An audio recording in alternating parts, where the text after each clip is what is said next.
Yep, bad kitty. He just turned it off. Filled up all the wells with dirt.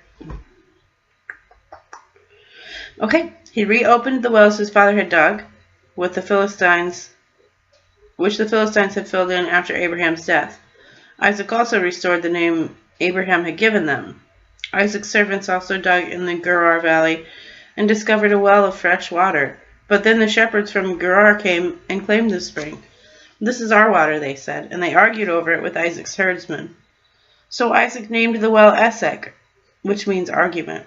Isaac's men dug another well, but again there was a dispute over it. So Isaac named it Sitnah, which means hostility. Abandoning that one, Isaac moved on and dug another well. Then there was no dispute over it, so Isaac named the place Rehoboth, which means open space. For he said, "At last the Lord has created enough space for us to prosper in this land." From there Isaac moved to Beersheba, where the Lord appeared to him one night on his arrival. "I am the God of your father Abraham," he said. "Do not be afraid, for I am with you and I will bless you. I will multiply your descendants, and they will become a great nation. I will do this because of my promise to Abraham, my servant." Then Isaac built an altar there and worshipped the Lord. He set up his camp at that place, and his servants dug another well. So yeah, that's kind of crummy that they kept taking his wells, the herdsmen of the Gerar Valley, and that he had become too prosperous. They had to send him along. That's too bad as well. I just, it's not something that would necessarily, Isaac would have took him to court maybe over the first one or at least the second one, but once he got to Rehoboth, I guess there was enough space for everyone. So then there he settles, and the Lord appears to him. It seems like he hasn't quite talked to Isaac as much as he talked to Abraham, but I'm sure that's yet to come. So now Isaac is settled in the valley and ready to establish a life. So he is next going to have a covenant with Abimelech. One day King Abimelech came from Gerar with his advisor Ahuzath and also Phicol, his army commander. "Why have you come here?" Isaac asked. "You obviously hate me since you kicked me off your land." They replied, "We can plainly see that the Lord is with you, so we want to enter into a sworn treaty with you. Let's make a covenant. Swear you will not harm us, just as we have never troubled you. We've always treated you well, and we sent you away from us in peace. And now look how the Lord has blessed you." So Isaac prepared a covenant feast to celebrate the treaty, and they ate and drank together. Early the next morning they each took a solemn oath not to interfere with each other. Then Isaac sent them home again, and they left in peace. That very day Isaac's servants came and told them about a new well they had dug. "We have found water," they exclaimed. So Isaac named the well Sheba, which means oath. And this day that town that grew up there is called Beersheba, which means well of the oath.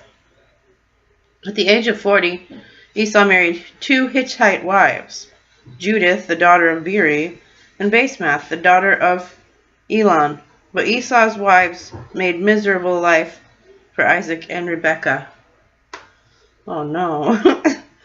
So, yeah, Isaac has grown to his corporation, his prosperity, his family, and all of their holdings have grown to the point where, Abimelech, this king of, I'm not sure where, but somewhere around the Hittites in the Gerar Valley, whatever, and he's the king, excuse me, and he feels a little threatened by Isaac, and he wants to make sure to just have a peace treaty and have a peaceful time. So their covenant will stand for a while, I'm sure, and even to this day. Well, I don't know if Beersheba is real now. It was written real. It was still around when this book was written by Moses, I believe. But, yeah, the other thing is, at 40, Esau married, and his wives made Isaac and Rebekah miserable, which is a sad thing to say. That's the first thing about in-law infighting or whatever, you know. But as time goes on, I'm sure, well, and you know, that's something that happens even nowadays to us. There's plenty of people that make our lives miserable one way or another, but that focusing on what God has for you, that's the way to get around what people here will do, what they'll say. You know, Esau was not the chosen son from whom we all see the Israelites descending. You know, Jacob eventually is named Israel and is the father of Israel, the nation, along with, you know, his father Isaac and then his father Abraham.